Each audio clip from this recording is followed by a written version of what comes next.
All right, welcome to Table Talk, where we talk all things tabletop. It is just me today, no glue boy, but we do have a wonderful guest. Go ahead and introduce yourself, sir. Hello, my name is Mark, and I am the local disaster tour guide. I am the host of the channel by the same name, where I talk about TTRPGs and storytelling and basically serve as a Paizo fanboy.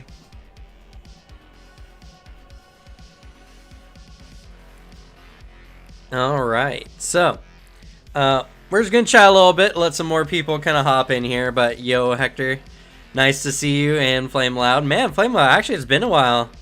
I guess you've just been busy later in the evenings on Thursdays, because I don't think I've seen you around. And what is that? There's a delay. Okay, it went away. Weird, I don't know. Oh, Flame apparently just got done watching your video about the Paizo video game announcement. So, nice. So, yeah, today we're just going to kind of chat. We're two channels. We kind of got started relatively around the same amount of time and same about size channels. So, I figured it'd be a great time to just chat about, everything that we've gone through, what we've done to get to this point, and as well just to geek out about Pathfinder 2e a bit, because I could talk about Pathfinder 2e an infinite amount of time, which is why I made the channel, as it has been anyway. So, but beyond any of that, how have things been going, Mark? Things have been going pretty well. To everyone listening, I apologize if I sound like I've been chewing gravel recreationally. It is pollen season in Kentucky, so my voice has been super rough for the last week and a half. But thankfully, it is spring break, so at least I'm getting to rest a lot. Yeah, Dead Phoenix, what's up? It's gonna be a busy summer. I have a feeling that is just gonna be video. I got a big video. I'm gonna be looking into Bookum and doing a bigger video on them. That'll probably release tomorrow, and then I'll do the Ghost Archetype Saturday, or Monday. I don't know. But sudden news always just gets in the way. Personally, my biggest thing is I've been getting ready to move. We got a house finally, and so we're gonna be moving next month. But we're currently on a lease. I want to see if I can get it ended 2 months early. And, so we'll see how that goes. But if not, we'll just move and then pay for the apartment until we're done, which I don't want to do, but it is what it is. It's better than moving in the hottest time of the year of summer, so.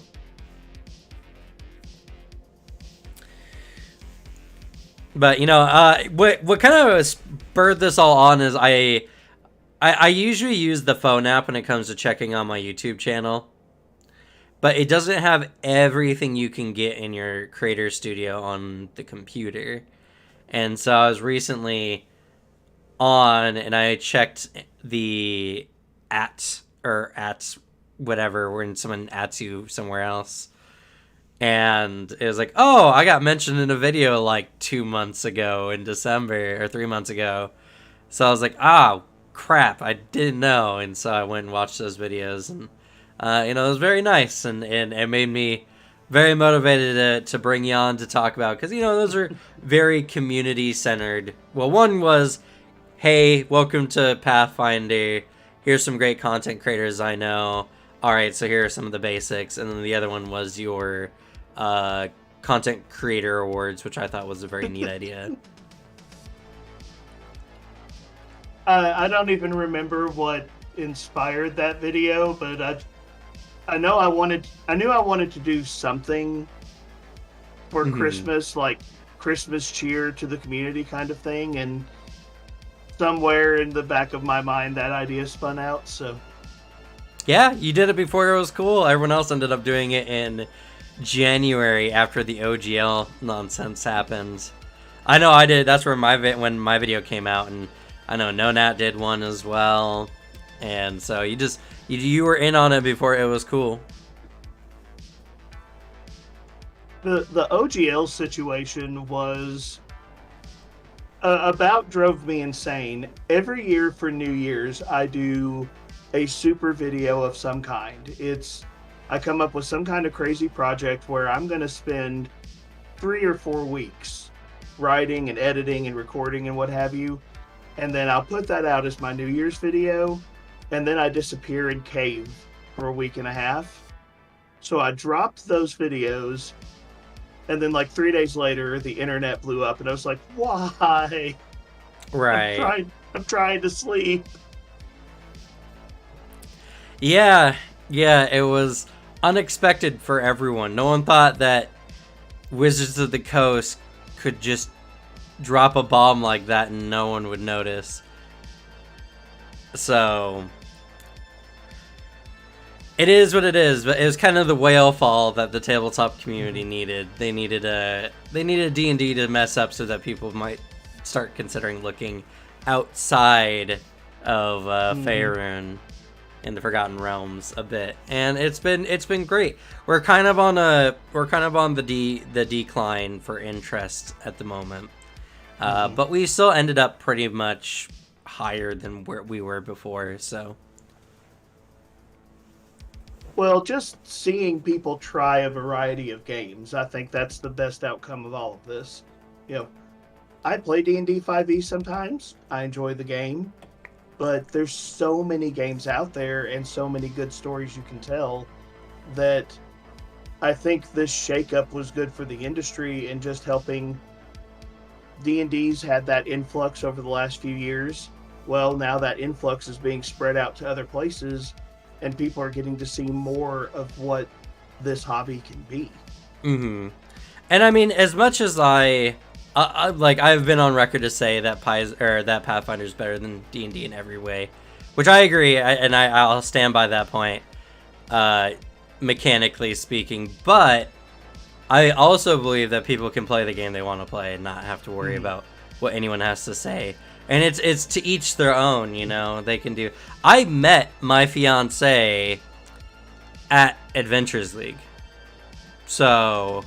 You know, I met my co-host, who's normally here. I met him at Adventures League. So I did D&D for a good couple years before Pathfinder, and it was right after Pathfinder started picking up, and they fully released 2E, and then I was like, oh, what's this? Oh, wow, this game is really good. But yeah, and so FlameLoud says, true. Speaking of content creators, how has people reacted to your, I believe you mean the Mr. Rex's video. Did you happen to watch Ronald's 4-part video series that led up to it?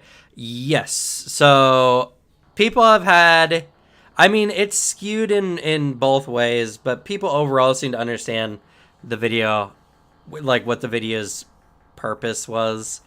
And I did watch the 4-point, or the 4. It was the chat that Ronald and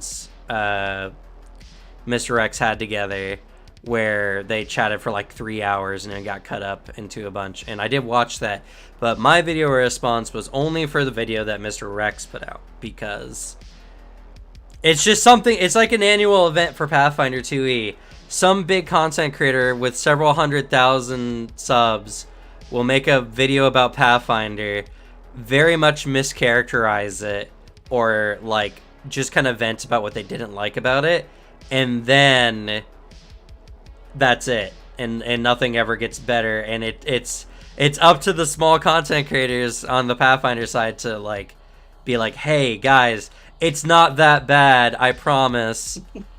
Because it's something that's a double-edged sword. Mr. X talking about it does increase interest in Pathfinder, but it also pushes people who are on the fence one way or the other. There's a lot of people who might want to try it to see, like if it's as bad as he kind of made it out to be, and there's other people who are like, oh well, I was kind of considering it, but now that you mention it, yeah, that does sound like too much for me.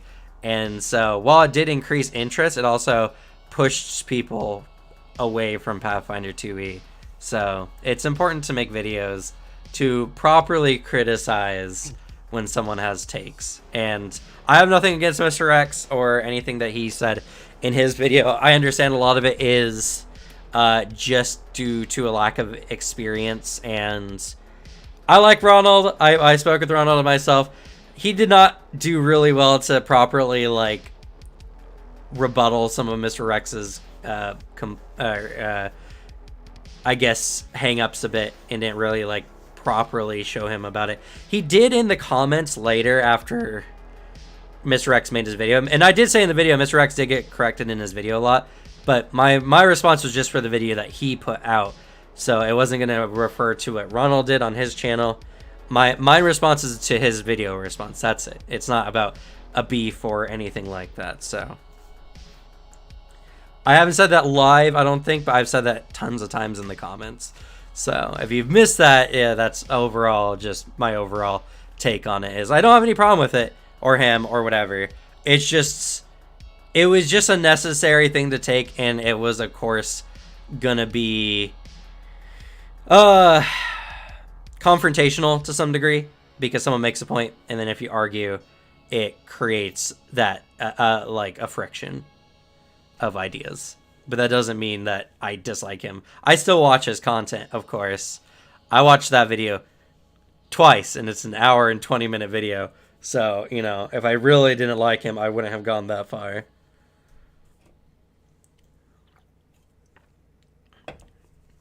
But anyway, so you do teaching on the side, and I was looking over your channel, and so it's kind of obvious that you just kind of make content more for fun than anything, right? What motivated you to start making like videos for Pathfinder? Well, the pandemic is basically the story of how my channel started. I used to serve as a chaplain for people with disabilities, and when the pandemic happened, my job was one of the first jobs in the state that was eliminated because of all of the restrictions that happened when the pandemic started. Basically, people couldn't go in to assisted care facilities, and so I wasn't allowed to do anything. I was stuck at home, and I'm one of those people that my brain doesn't do well if I get bored. Just like I've got to have a project, I've got to have something that I'm working on, and being stuck at home was kind of insanity inducing. And so I was just like, what can I do that's going to keep my brain active, keep me creative, keep me from going stir crazy?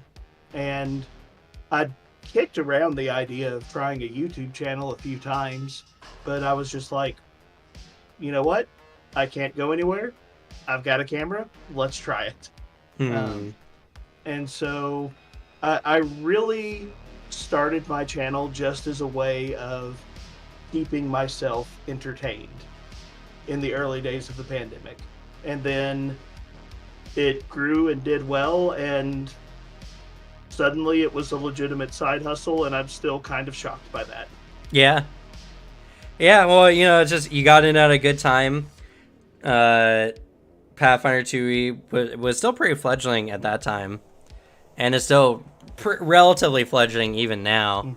So we got some comments here. Not only is the name Local Disaster Tour Guide absolutely rocks, the fact that it's linked to the pandemic makes it more fitting. And Flame Loud says, your video series on familiars helps me understand how to use them, so I have to thank the pandemic for what it did. So yeah, I mean, it was a great time. I wish I had gotten in on it earlier. If only I didn't try streaming first.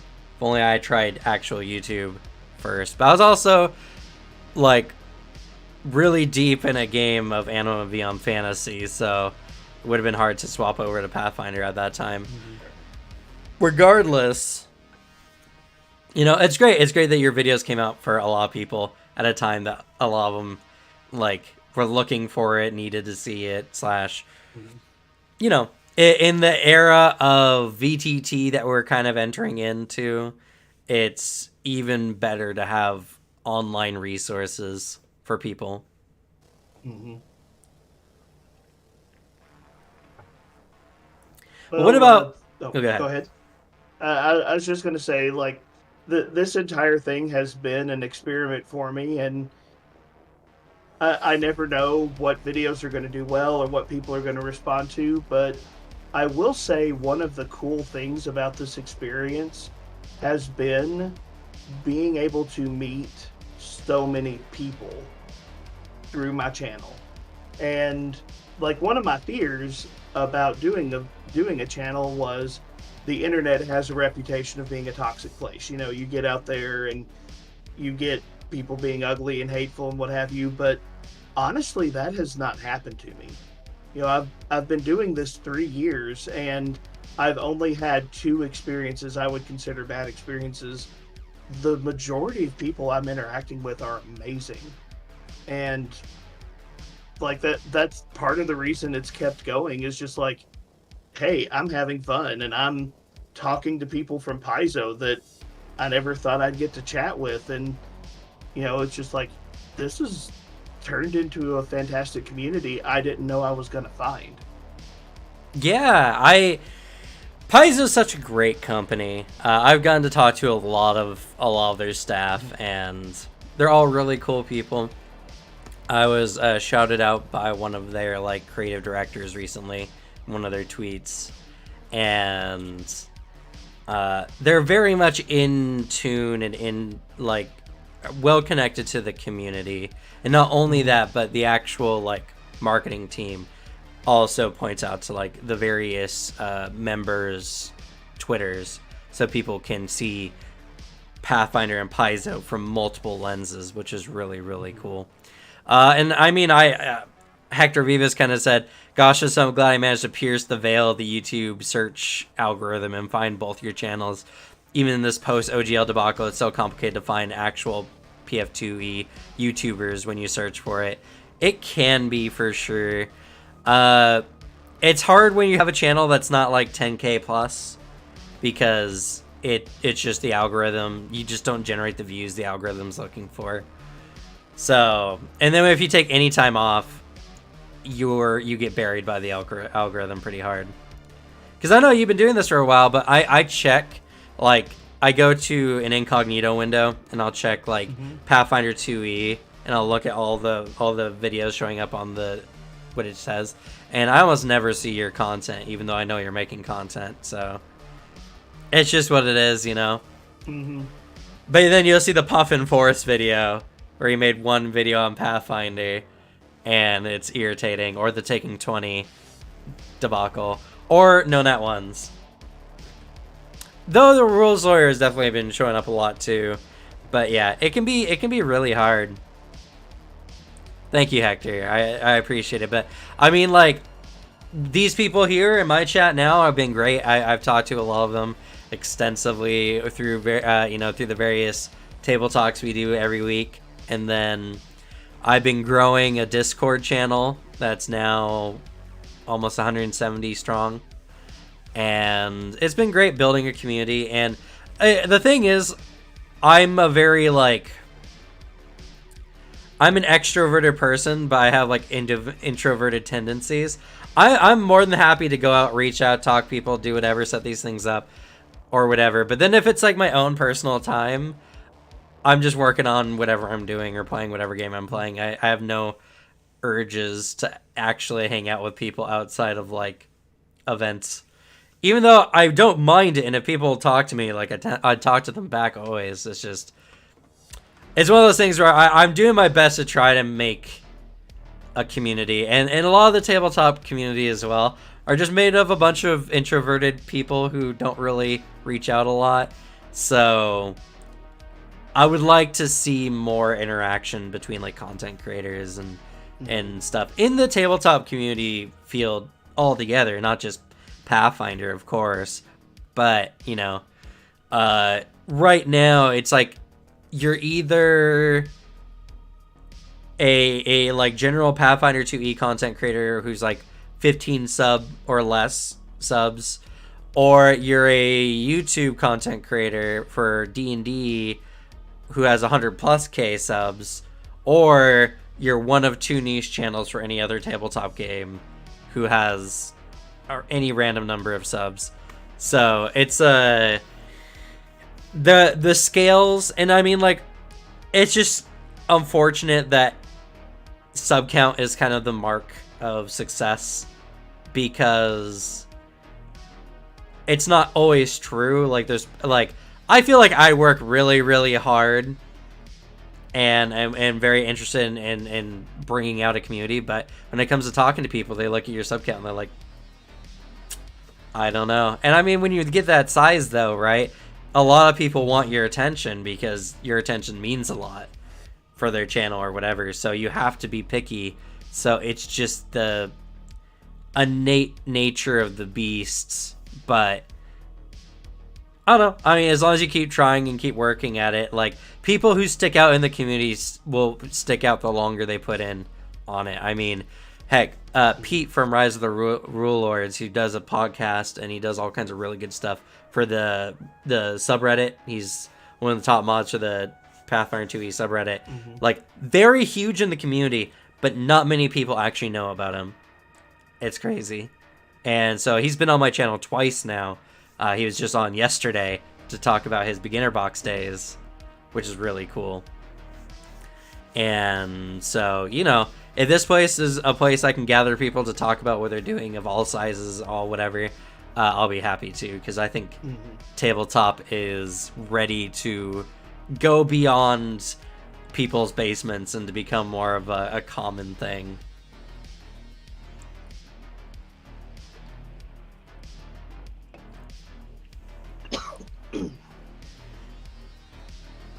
Let's see here. Flameout says, being a Pathfinder 2e player is such a weird feeling when it comes to YouTube. I have actively seen the birth and death of several YouTubers. There's us, known at Ronald, Team Player Gaming, Gus, and so on. And then, yeah, for Pathfinder 2e, you need to type in Pathfinder 2e specifically, then filter in by date. Yeah, it can be really hard. I know Ronald's doing a lot of crossover with D&D content creators, which is awesome. I think that's really, really cool. And then Balzu's been doing some interesting stuff as well. I'm not...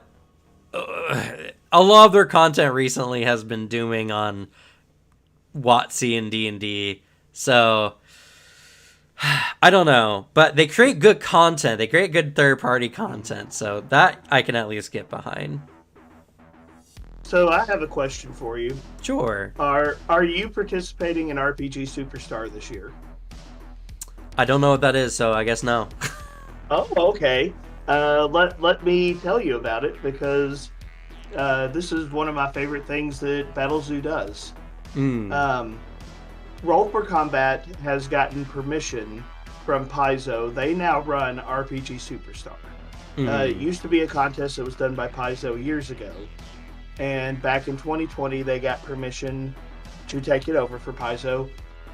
Basically what you do, it's an open call contest where you design monsters for Pathfinder 2nd Edition.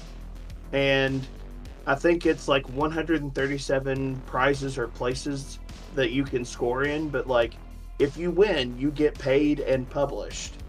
And, no, I have heard of it. I thought it was called something else, but yeah, they talked about it at PaizoCon last year. They had the panel for it. That's really cool. I think that's really awesome. And I mean, I've seen some of the... I talked with some of the winners from prior ones too, actually. So there's some really cool ones for sure. Not quite my thing. I'm a GM at heart, but I'm such an improv GM that I never write anything down. So the concept of like actually going out and like making something full stat wise just isn't my thing, even though it should be. Well, I did it in 2020 and 2021. 2020, I was in top five finish Oh for wow. one of my monsters. It uh, that honestly shocked me, but I won in 2020. I had two monsters get through in 2021.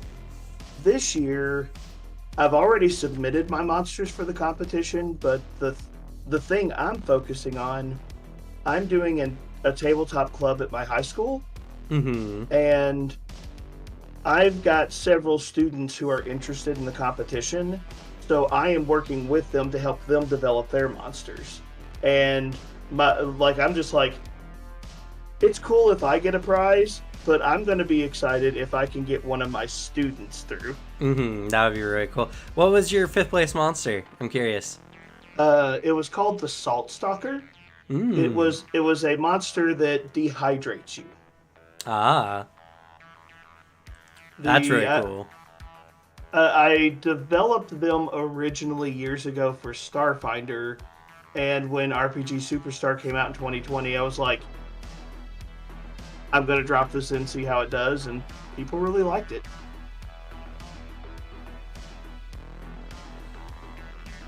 I'm not sure. Dev Phoenix says, "Is it just monsters now?" I remember back in the PF1 days, they were doing magic items and other things. Has it been just monsters since Roll for Combat has taken over? Yeah, Roll for Combat trimmed it down where it's just monsters now.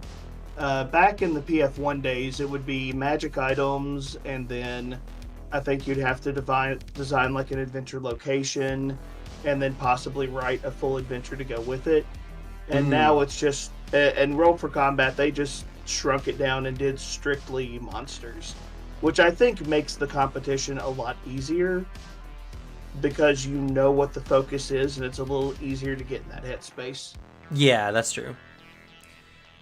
And yeah, Flame Lad, I've seen a lot of your comments here. Uh, I mean, heck, if you can make good like Pathfinder 2E shorts, I think that would do really well. So even if you have just a Samsung Note 9, I think just doing shorts, you can download the Shorts app, heck, even a TikTok. If you put enough time and effort into it, I guarantee people are looking for content for Pathfinder 2E pretty much everywhere. So Mm-hmm. definitely for sure. And yeah, totally. Drop your submission down in the Discord sometime. I'd love to see your submission. I'd love to see members in our community kind of get involved in that kind of stuff.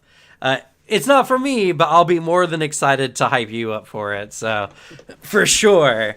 Yeah, I'd love to see that kind of stuff. But so what about Pathfinder 2E really motivated you to make content for it? Like, of all the tabletop and all the things you could have done, why was it Pathfinder 2E you chose to kind of dedicate your time and effort to?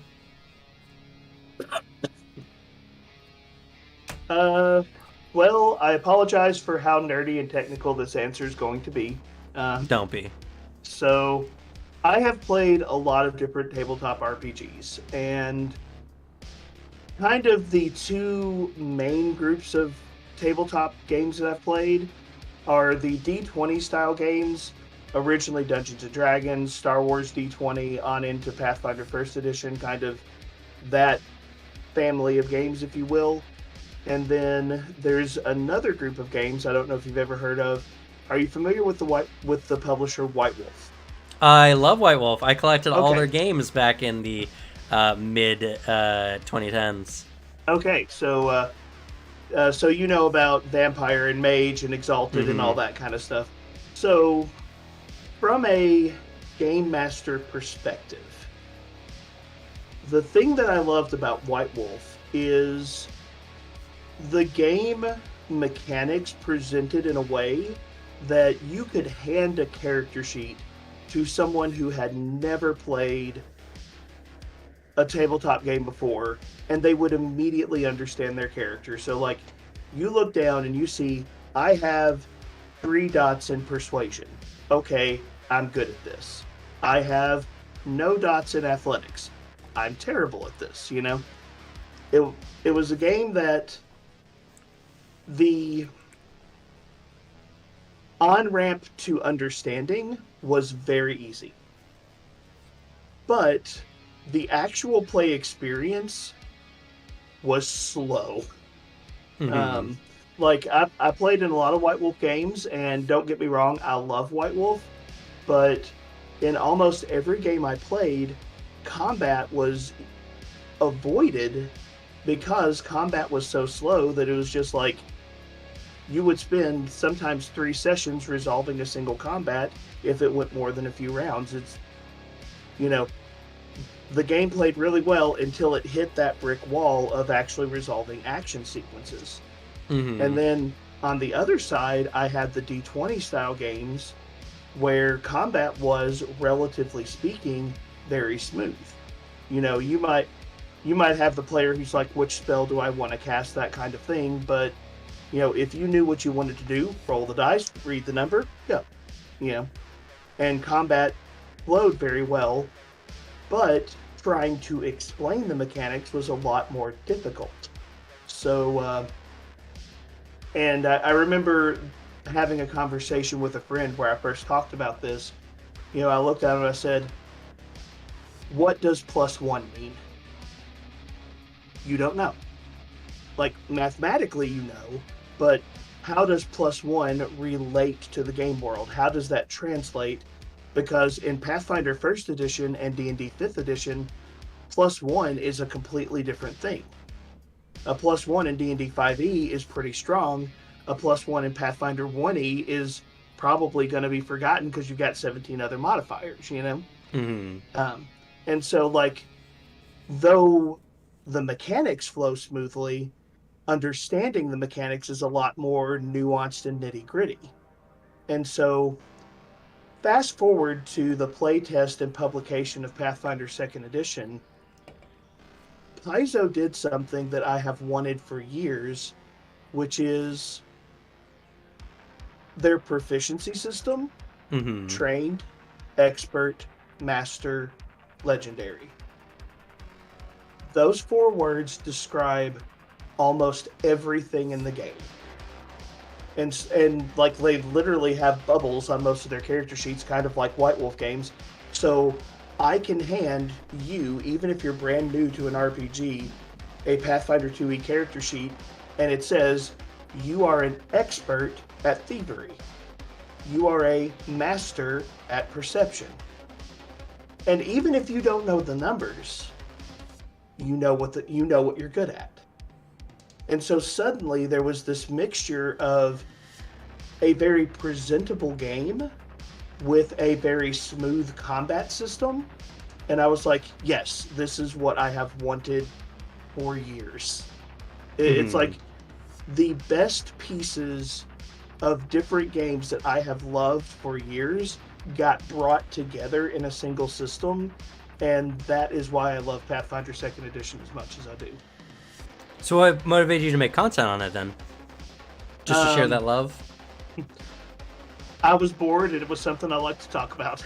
That's fair. Well, I mean, that can be exactly it, right? And I think for anyone who's interested in making any kind of content creation, whether it's YouTube, TikTok, or whatever, always pick something that you can do almost infinitely, because it will help with burnout. Burnout is one of those things that get a lot of content creators and sinks a lot of channels, and it's because they get so far in, they can't pull out without losing their community, and then they just burn out or dry out. Like I Well, like. Go ahead. I guess to answer the question from another direction, the my real world jobs are heavy, and Mm-hmm. so I also wanted something that was light and fun for my channel.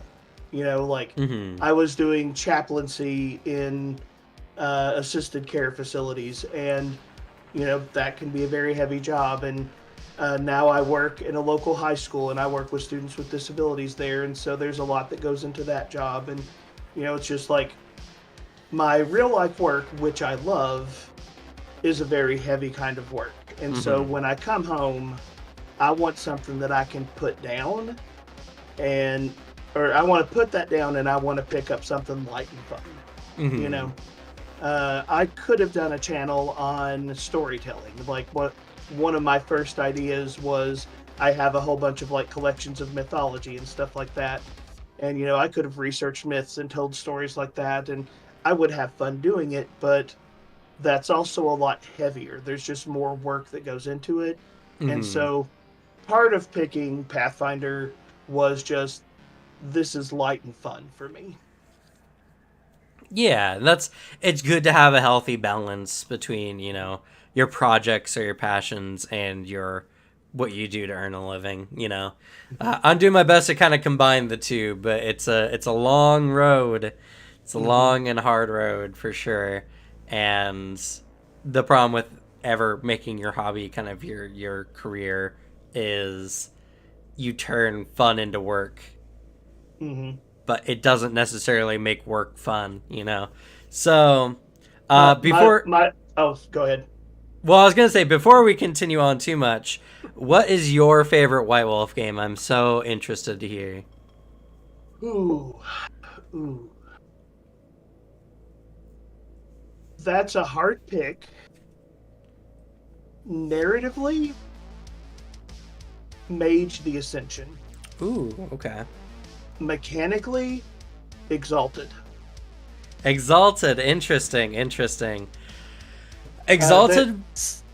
Go ahead. I'll let you there, finish. there there's a mechanic from Exalted that I stole for years in Pathfinder First Edition.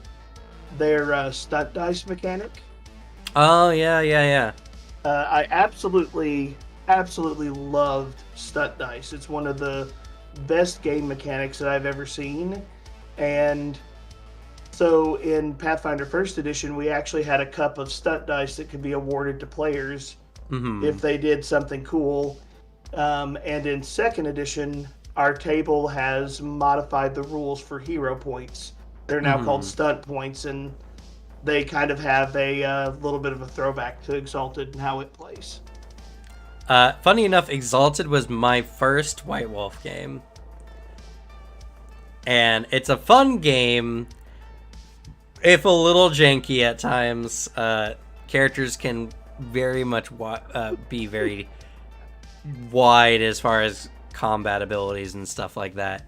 Uh, my favorite one though is Scion, because I'm a big mythology guy myself, and Scion was just a really really fun game, and I have all the books and everything. Though I haven't gotten into second edition Scion, so or second edition Exalted. So there's a lot of games I would love to go back to if I had an ounce of time to do so. Have you ever played Hunter the Reckoning? I never played it. I had the book, but never actually got to play it. I've only played a few times. That one is also really, really good. That is one of the few games where they actually tried to tone the power down, because Mm-hmm. your hunter's trying to survive in the world of darkness rather Right. than superpowered beast rampaging through kind of thing. But Hunter is another really, really good one. Yeah, my buddy really likes Innocence. I don't know if you heard of that one, but that's where you play children in the world of darkness, and it's very hard to survive. Mm-hmm. But the games are not supposed to be like really really difficult either. It's just it was a very interesting genre of book where they were trying to make it where it's all about the horror elements and like building tension and narrative and all that kind of stuff, which is Mm-hmm. really really good. And that's something that I definitely miss when playing in a system like Pathfinder, because even though Pathfinder I think right now is the most mechanically sound tabletop that is currently out, it suffers from one, the world is, there's so much in the world that is powerful, interesting, yada yada, that it doesn't make the world feel magical going through, because it's just like, Mm-hmm. when was the last time you encountered something fantastical? Oh, probably like a week ago. Down Where the street around the games, corner. yeah, where games like Scion or even like Exalted to some degree, you played like powerful characters, but in worlds that were very much more baseline, like normal. Mm-hmm. And when you came across something supernatural, it was much more of an event. And that's just, unfortunately, when you're playing a high fantasy game with a very like high magic universe, it's going to happen, even though it also allows you to do a lot more cool things. It's one of the reasons why I love Anima Beyond Fantasy as my favorite overall tabletop setting, because it is like it's like a Dark Ages world, but they have mixed into it like a 1800s London feel where they got like gas lights or even like electricity. They even have like dirigibles, which are very they're very, you can't just take like a Zeppelin from one place to another. You pay an exorbitant amount of in-game coin to do so. So it's something that, yeah, you can travel from one side of the world to the other relatively easily if you're really rich. And in the setting, the characters are very ever rarely that rich because they're not like merchants or anything, and there's not like adventurers. There's not like people paying like, go slay these goblins or anything like that. So I like those kind of settings more, and I wish that we could get something that's as mechanically sound as Pathfinder, but in a setting that's more, I would say, interesting or more like immersive, because it's very hard to get immersed in a world where magic is everywhere, or the lack of magic seems odd in a place. Like you go to a town and like, oh, I want to get a healing potion. Like they don't make healing potions here. You can get an elixir of life maybe if there's an alchemist in town, and that's it. And you're like, man, this town sucks. But, you know, to each their own. If that's what you enjoy, then play that kind of game. I had the most fun when your characters feel unique in the setting. The tabletop RPG design is such an interesting concept because you can design broadly or you can design narrowly. And there's advantages to both, you know.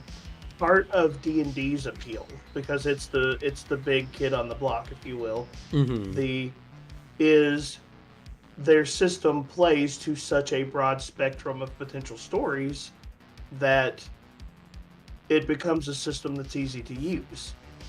But then it can struggle, and you know, this is where like people would accuse Pathfinder 2e fans of being dismissive of the game. You know, it can struggle mechanically because it tries to do too much stuff.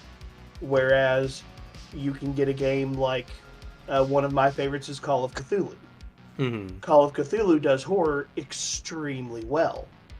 And you know, that's a game where you have to not get too attached to your characters, not because you can't win, but because it's definitely not a given. And the game does horror really well, but because it's so focused on one aspect, the appeal of the game is always going to be to a narrower slice of the tabletop community. And so, you know, Pathfinder 2e designs very broadly, and I think mechanically is amazing on so many levels. But, you know, I can agree with that. The Pathfinder 2e can struggle in that there's so much there, too much gets lost in the mix. Yeah. I mean, I don't know. It's a thing of, and the reason why I believe that Pathfinder is just superior to D&D in every way is everything D&D tries to do, Pathfinder legitimately wrote rules for and actually like fleshed it out. And then they have two settings that are similar, but again, D&D only ever focuses on what's on the Sword Coast, and now Pathfinder 2e is coming out with another continent in a book soon. So, I mean, again, enjoy the games you enjoy. It doesn't matter whatever your preferences are. But what my main point is, it's a struggle for anyone to justify to me that D&D does something that Pathfinder just doesn't inherently do better, because everything it does do is just more well written out in Pathfinder.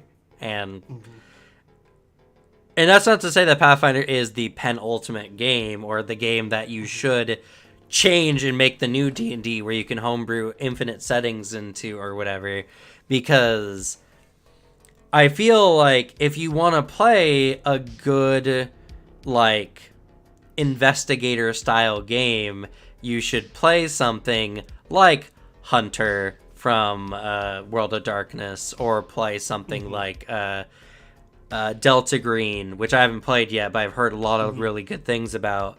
Or if you want to play something that is very much more about discovering the world around you and stuff like that, there's settings like Anima Beyond Fantasy where there's so much you can uncover, or Blades in the Dark, which is a lot more of a rules light system, but their setting is just inherently super interesting and very, very fun to explore from a character perspective. Heck, if you want a game that has very strong political intrigue, Vampire is actually one of the best out there, because of how well written the setting has become with all the vampire games and everything like that. So, there's a legitimate political structure that you can interact with in Vampire that just doesn't exist like anywhere else. White Wolf has some of the best setting writers in the industry. I agree. I would give them credit. Paizo is probably the first company that competes with them on that front in my mind. But for years, White Wolf has just been... Their setting writers are amazing. Yeah.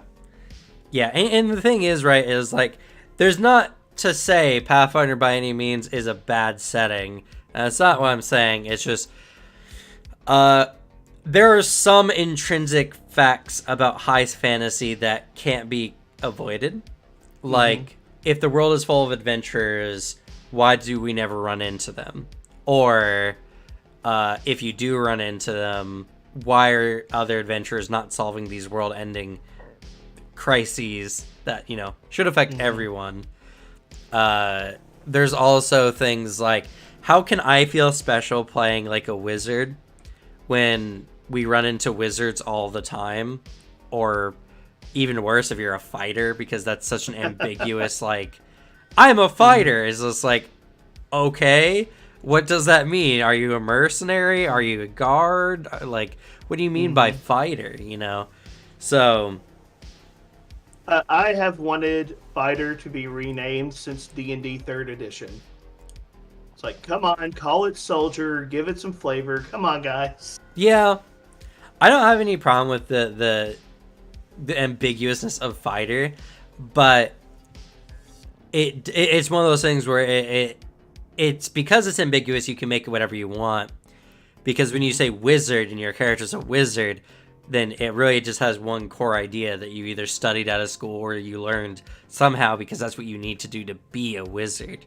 So it's I actually don't like in like structured classes in games. I like more of like an archetype system where you take a framework and then you build around that framework the kind of thing you want to do.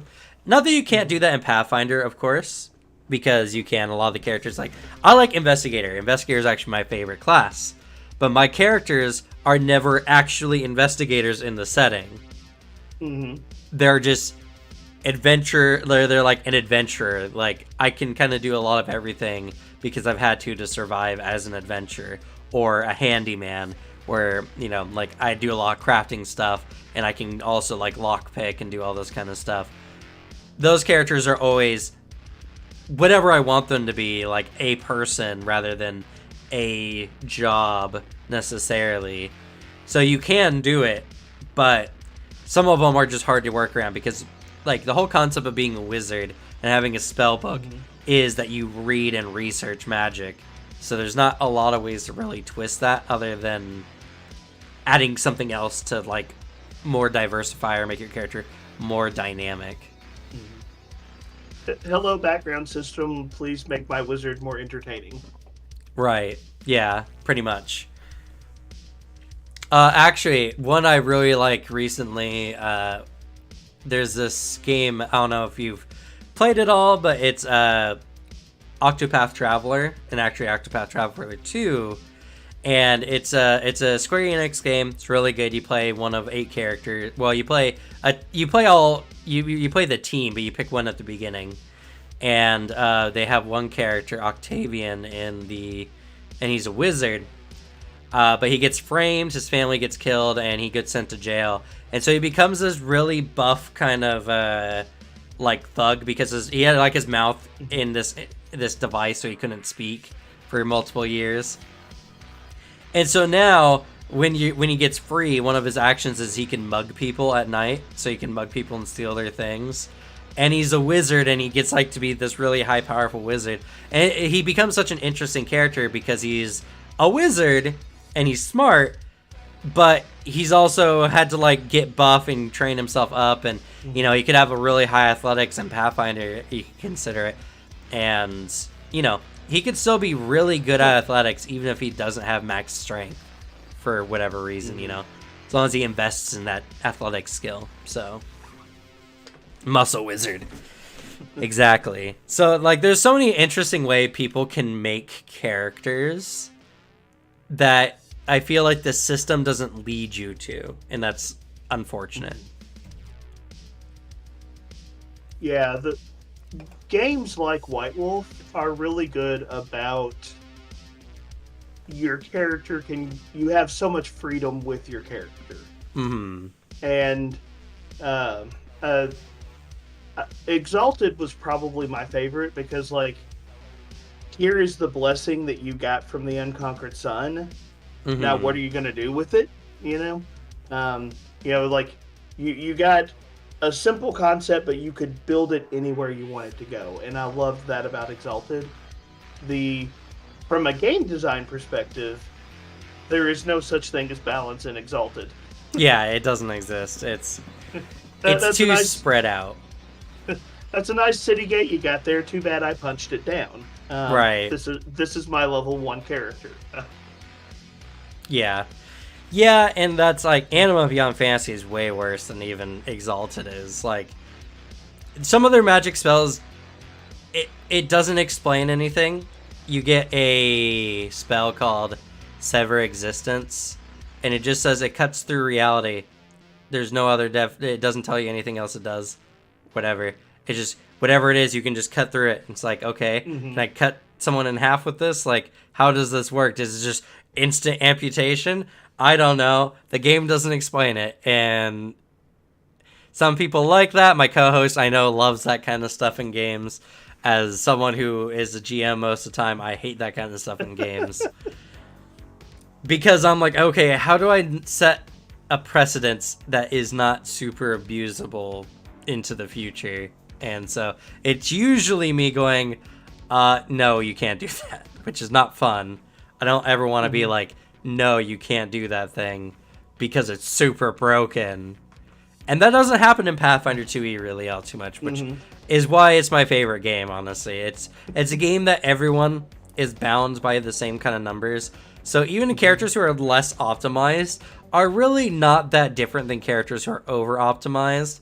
And your game can be designed to, like, the math is so good that even if you have a party that's so spread on the spectrum, you can design encounters that are good enough for the whole party just because of, like, the action system and how actions are kind of, like, used as a balancing factor as well. Yeah, but the Game Master side of the screen, I have never played a game as nice as Pathfinder 2e. It's the math is so amazing. It saves you so much work.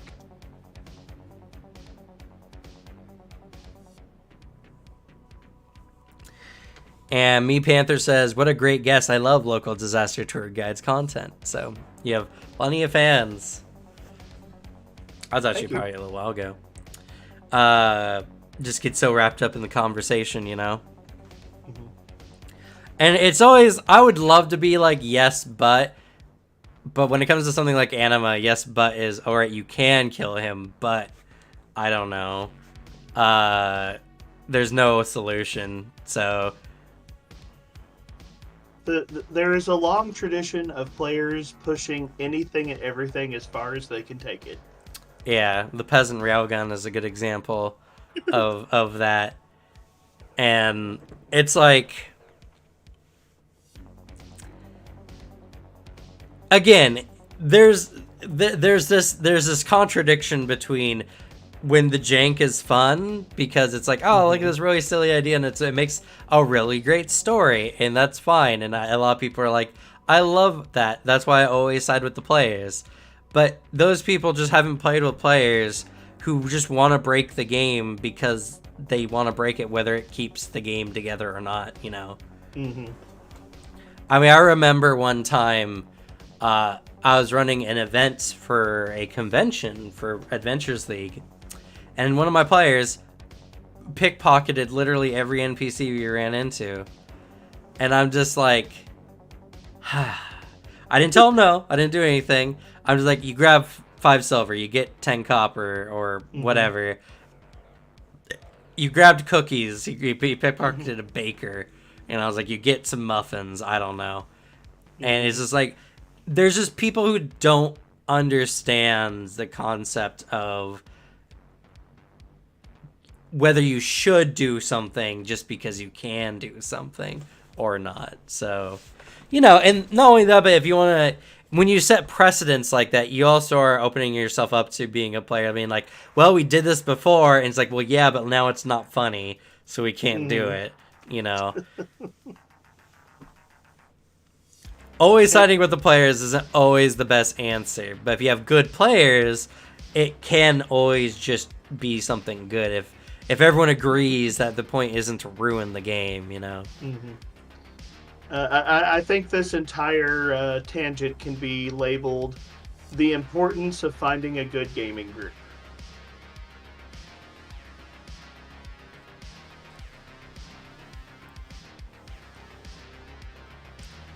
Yeah, well, yeah, I mean, there's a table for everyone. I was reading one of the comments. And yeah, the worst I've done. This is something I've been hearing a lot more of, and I've never considered, but Flame Loud says, the worst I've done to my players in Pathfinder 2 is put enemies on a wall when they have a melee-focused group. And that's because the whole action economy of, alright, stow your weapons, now you climb, you can climb 5, maybe 10 feet, depending. And then when you get on the wall, you know, then you have to pull your weapons out, and that's 1 to 2 actions. To be fair, I don't almost never homebrew anything in Pathfinder. The weapon drawing and stuff like that, I've homebrewed a little bit.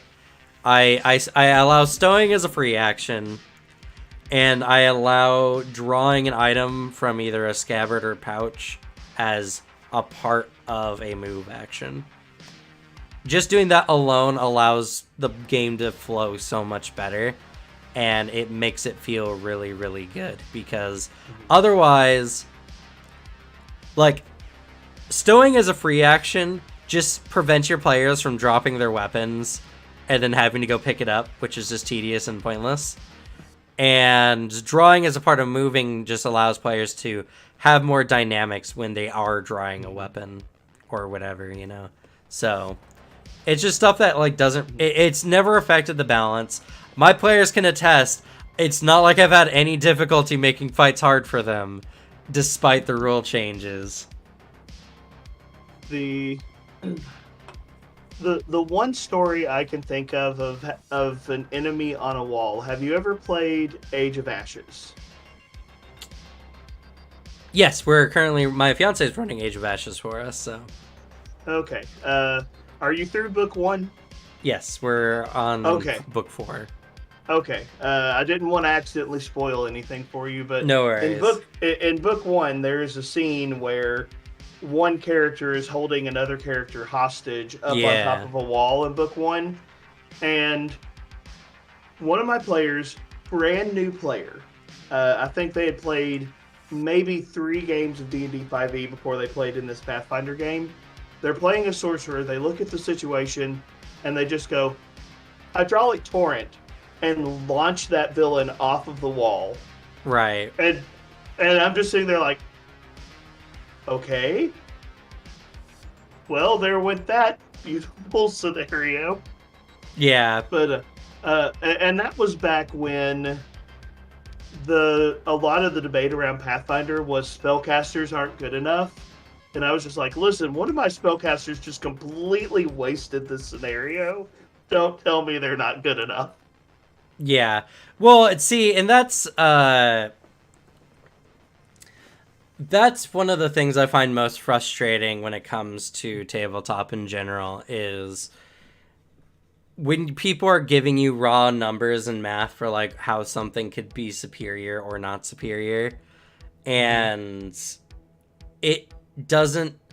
Well, one, combat is not the end-all be-all of all tabletop, and especially Pathfinder, considering how much of the rules are actually not even dedicated to combat itself. There's so many skill feats, abilities, whatever, what have you. Any good story. It's like spellcasters can't do as good single-target damage. Yes, that is a fact. But casters can do almost everything else way better. You need to go somewhere, fly. You need to make a key for the slot. Oh, let me just use creation, you know. They have so many fancy tools, and that's not even including the fact that what spellcasters can really attribute to combat a lot is they can deal damage and apply status conditions for, you know, less actions than a marshal could, or easier than a marshal could. And everyone who plays Pathfinder enough knows conditions are really strong. They break encounters because the math doesn't include circumstance or status penalties at all. Debuffing is ridiculous in Pathfinder 2e. If your party feels like they might be the villains because they're bullying someone too much, you're playing it correctly. Right. So when people come up in the comments and say, oh, Fighter makes the game broken, they can never give players any bonuses because Fighter yada yada yada yada. One, Fighter doesn't even necessarily have the highest DPR in the game. Actually, there's a lot of factors that go into it, but at our table we do custom experience where we give out player awards based on what a player does in a session. One of those is most damage dealt. Our fighter does get it somewhat frequently because fighters just do a lot of base damage. Our barbarian, who is just a fury barbarian, mind you, one of the lowest rage damage barbarians, still dumps a ton of damage. Who knew Whirlwind Strike was going to be really strong? And he's playing an automaton, and he has the enhanced chassis where he's a large creature, and he's using a reach weapon. Whirlwind Strike is really strong. I'm playing a Magus, and I broke our damage record in this last fight, and I did over 200 damage with a single spell strike. And, you know, it was a crit spell strike, I might add, and I was using Polar Ray at 8th level or 9th level or something like that, which also does Drain too. So, it was a lot of damage. Like, people say, no, look, raw math, and it's like, raw math doesn't account for situations that might occur in combat. Raw math doesn't account for what happens when the fighter gets immobilized by an enemy ability, or what happens if the enemy is flying. Your DPR doesn't mean anything for your melee fighter when the enemy is flying. So, you know. It's, raw math means so little. Yes, objectively speaking, would you do statistically more damage on average? Sure, but it's never gonna be just that throughout your whole campaign, so. I get tired of these arguments about the numbers, because the numbers are dumb and meaningless, and in the end, again, the game doesn't balance for status penalties or circumstance penalties or bonuses, or either way. So the only thing that counts for is item bonus. Mm-hmm. So if you play at all with anything other than the I hit it mentality, you're just going to do well in the game.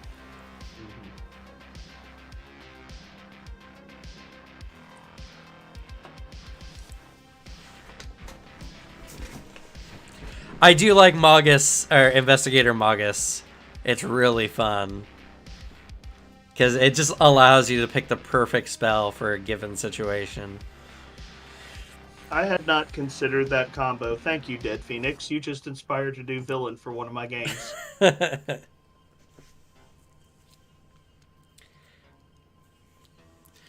You know, and so for someone who's been doing tabletop as long as like I have, and who does like, it's not that I'm like a don't do numbers kind of light games light kind of GM. My gaming preference is an even mix between mechanical fidelity and narrative weight. Mm-hmm. That's right where I like to sit, is as much as you can blend mechanics and narrative, that's when I'm happiest. And so I'll tell you that numbers don't mean a lot, because in the game, and majority of the game, combat numbers are meaningless, because even then, most of your objectives are achieved through different methods anyway.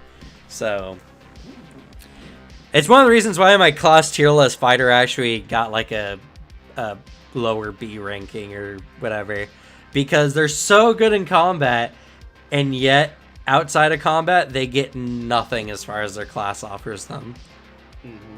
So for the three pillars of tabletop, which is exploration, combat, and roleplay, they do one really well and two very poorly. Yeah, fighter is definitely a class where you've got to look at some of the other options in the game to round out what it does. Mm-hmm. Whether it's your ancestry feats or your skill feats or what have you, those are going to be so important to your play experience in the fighter, because the class kit, if you will, is just so heavily focused in one direction. And in any RPG, being too heavily focused in one direction, if it's not your thing, you're not having fun. And so fighter is one of those classes where, yes, it's good at its thing, but you've got to make sure you're filling out the other options with the rest of the game in mind, or it's not going to be the best experience. Yeah. So, you know, it's that's tabletop, right? Though it's such a fun thing, and it's something that I feel like everyone can enjoy. But man, can we also just never agree on how it should be done, because there's not one way to do it. There's people out there who are like, I don't have fun unless I'm min-maxed out of my mind. Mm-hmm. And there's other people out there who are like, I don't like rules in my narrative experience. Just, you know, let's just quickly blow through it and then move on to the next thing. Are you familiar with... I'm probably going to mess the name up, because it's been over a year since I looked at it. I think it's like Bartle's Taxonomy of Gamers or something like that. I have not. Was it the thing that Knights of Last Call talked about? I'm not sure. I don't think I've seen that episode. But it's a philosophy that is usually applied to video game design. But when you read it, you're like, hey, I see a lot of truth for tabletop games as well. It's the basic idea is there's 4 different types of gamers. Mm-hmm. And everyone who plays, their group has a different goal with the game. You know, and that goal might be, I want to know how this story ends. Or the goal might be, I want to know what's in this corner of the map. Or the goal might be, I want to be the most effective in combat. You know, like, they have very specific goals, and game design is tricky because you want games to be engaging for each type of player, not just one. Mm-hmm. Yeah, I think Ronald mentioned that in his video with Mr. X, one of them. And I think he mentioned that Knights of Last Call had brought up the same thing, where that, like, if a tabletop game is like a bunch of puzzle pieces, no matter how much you try to balance it out, you're gonna make something uneven as far as like what players want in your game, like if it's exploration or whether it's combat or whatever. And while I agree with the mentality for the most part, because it's just like what makes you happy is more or less what it boils down to, like what is satisfying to you, and that's such a rarely, like, it's not ever the same thing between players. Mm-hmm. It's something that I feel like you can still cover a lot of those bases, or at the very least you can provide a game that offers a lot of that, but it takes time and development and having the right people with the right mindsets. And even then, it boils down to, like, someone can hate Pathfinder 2E because they don't like having a ton of rules in their tabletop experience, and they just want to play something like Seven Candles, Mm-hmm. where they're like, I don't like rules, I want to tell a narrative, and I like just different types of random outcomes, the how it goes. Or there's people out there who's just like, forget rolling altogether. We just kind of like RP through everything, and like completely valid styles of play. And it's why you can't have the perfect tabletop, and it's why you shouldn't only play one tabletop. It's kind of like a broken record. Everyone should try a bunch of tabletops and find one that really meshes with their particular sliders and what they like in gaming. The other thing on it is playing a variety of games will teach you stuff to bring back to your main game. Mm-hmm. Like, I don't play a lot of White Wolf games anymore, but a lot of the things I learned from White Wolf I use in my Pathfinder games today. Like, stunt dice are a lot more fun than hero points, and so I've modified a portion of Pathfinder 2E based on what I learned from another system. Hero points are so interesting because there's been this big thing online recently about, like, you're supposed to hand out so many hero points every hour or whatever like that. And in my games, we have 1 hero point per session. We get 1 hero point per session per player, and that's it. And we all enjoy it. We all like it. It's that one free, like, oh god, I need this to be re-rolled right now. Does it work? Does it not work? Okay. We never have a problem with it whatsoever. And it's so strange whenever I hear people like, oh god, I wish we had more hero points. I was like, I guess, yeah, if that's what you need. I just, like, the idea of the hero point I do like. It's something that allows you to kind of remove some of the randomness from a game and focus it on moments that matter for your game. So, does that mean tabletops are too random, or players need easier challenges? I will admit, at my table, and this is probably the teacher in me coming out, I use hero points as a way of not so subtly encouraging my players to stay focused on the game, because they'll start with their normal hero points, but I don't pass out hero points. I let my players nominate each other for hero points. And so, like, if one of my players does some really good role playing, or if one of my players comes up with a really cool action or what have you, and does something quote unquote heroic, they can get another hero point, but someone at the table has to be paying attention and say, that was cool, I nominate them for a hero point. And if people are playing on their phones or if they're getting distracted, I'll be like, man, that was really cool. Sorry you don't get a hero point for it. And then they jump on the other player. So I've been guilty of using hero points as a way of encouraging my players to stay focused on the game.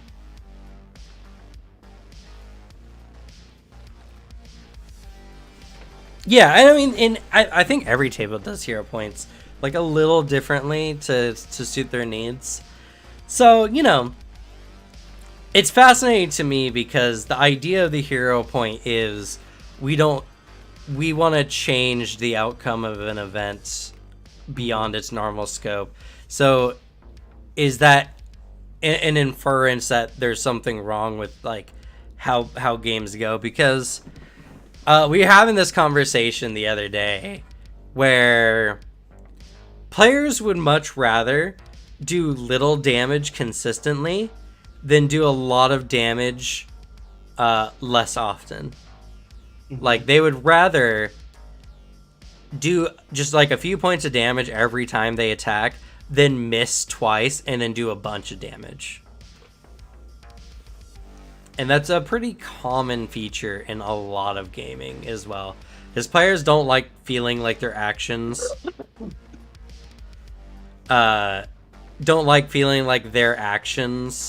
are wasted. They don't like doing things that feel inconsistent. Well, Dev Phoenix, I'm not saying big number syndrome isn't a thing. People like doing big numbers. I'm saying they don't like missing and then big numbers. Like, the concept of missing sucks more. Even if the consistent damage is less than the once in a while big hit, it doesn't matter. It feels worse for the once in a while big hit versus consistent damage because they don't feel like wasting actions. Go ahead. For my wife, she hated spellcasting before Pathfinder 2e because of the save or suck of old systems. Where just like, I used a spell and I wasted my turn because they made their saving throw, and then Pathfinder 2e came along and had the 4 degrees of success, and now she's played one barbarian and every other character has been a spellcaster, and she actually prefers spellcasters because she's like, at least something happens. Yeah. So that's like, I've been developing my own game and I've been kind of going through a lot because I want less but more in a sense for a lot of what I'm doing. I want players to make less or have less options but make more meaningful choices. Like, something they pick actually meaningfully affects their character. And in combat, it's more of it's not about whittling down hit points. It's about setting up a really good hit. But that kind of conflicts with the whole idea of rather doing chip damage than missing it all. Because, like, I tell my players all the time, guys, your missing is just a part of statistics. You're going to miss, but because you guys are attacking so much, you're just going to end up doing damage to the enemy over time, no matter what. There's 4 of you and 1 boss. Even if half of you miss, the other half are still doing damage, and he only gets 3 actions. So, the math is on your side, I promise. And it doesn't matter. They still don't feel good just missing. They would rather all be hitting the enemy. So... I don't know, and it's I think a hard place, especially because not all players feel as strongly about it. Because I don't think anyone likes missing. I think that'd be a very strange thing to prefer. But to me, I don't mind missing because it's just a part of the game and whatever. It does feel bad, especially when you're playing like D&D 5e, because you get one action and then you're done. Pathfinder 2e, you at least get multiple actions or can do multiple things, in your round and it feels good. But I don't know. It's one of those things where like sometimes the reality of the situation doesn't make the math make sense, because even though the players are statistically likely to win, they don't feel like it in the moment just by how it feels to like miss or anything like that.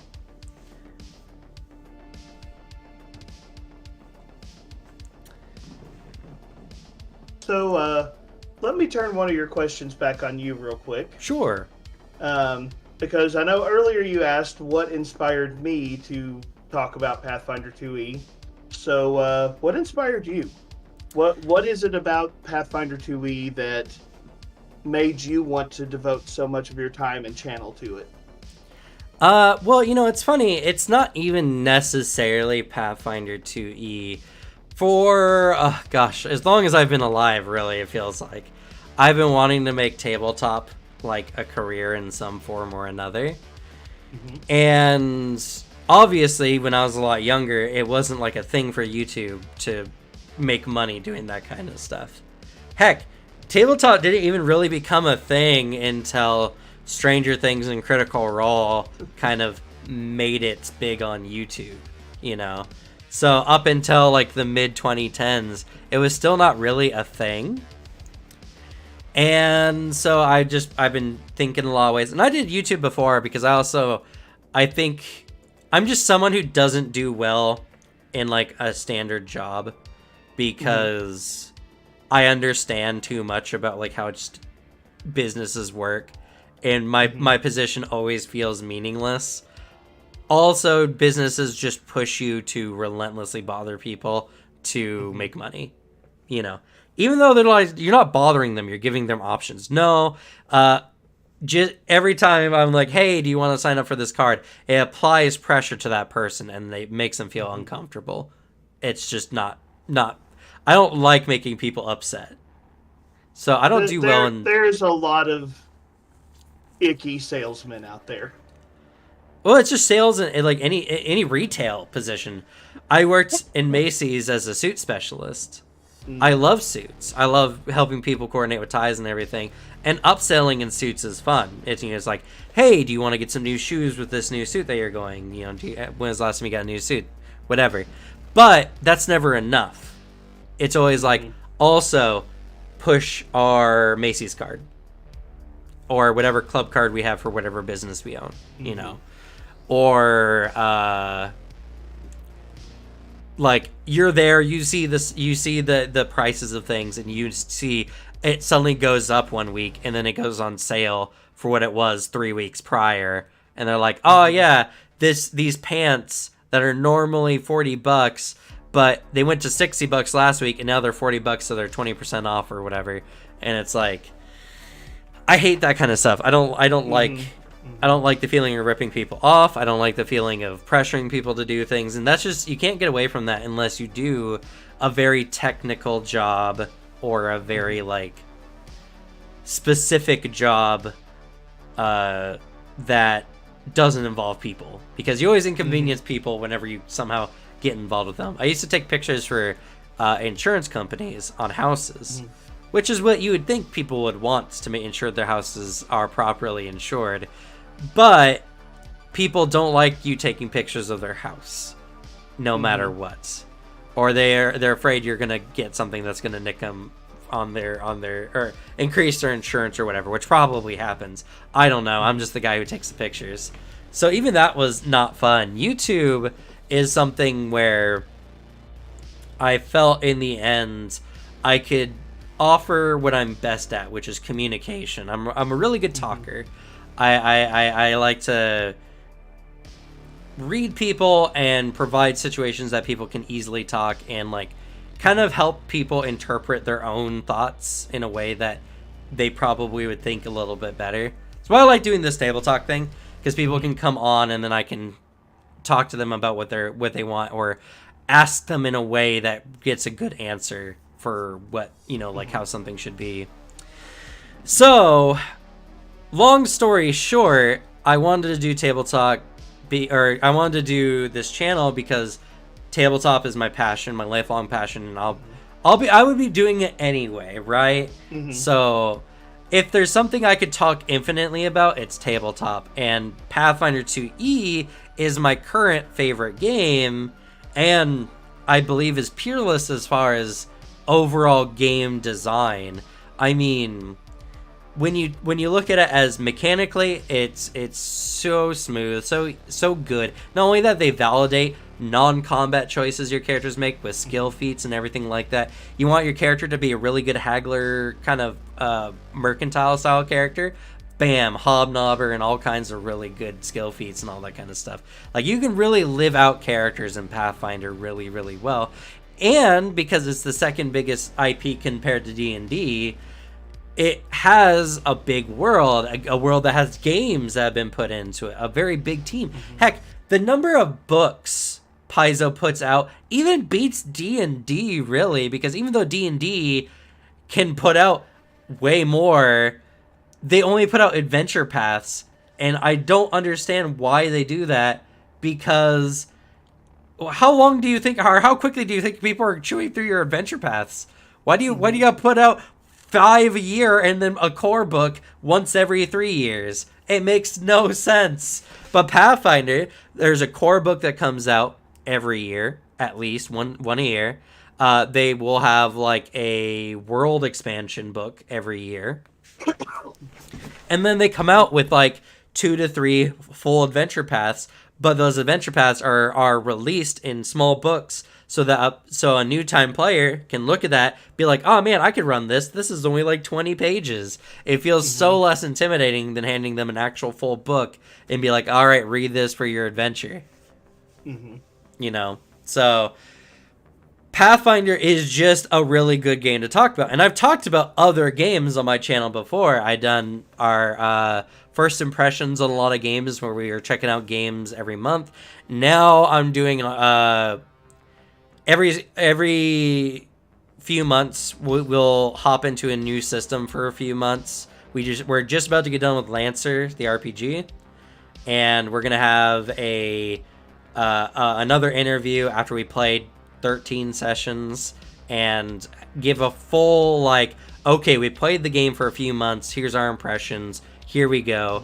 And if I was to choose, I would like for my channel to evolve into a variety tabletop channel where it's the hub of tabletop, where everyone can come for any tabletop news to look for all things tabletop.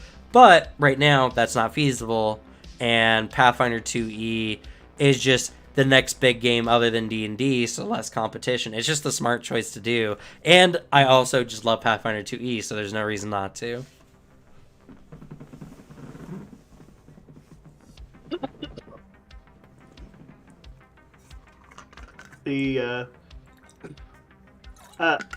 I will admit, I also would love for my channel to be broader than just Pathfinder. One of the challenges of doing this is you wish you had the time to do everything you want to do. Like, I genuinely love Starfinder, and I almost never cover it because I just, like, there's not enough time to cover it, and I feel bad about that because I'm like, here's this other game that Paizo has done a fantastic job with, and it's just not getting the spotlight, you know, and there are other games, you know, I mentioned Call of Cthulhu. I don't know if you've played Paranoia or not, but I love Paranoia. Paranoia is so great. It's a fun game.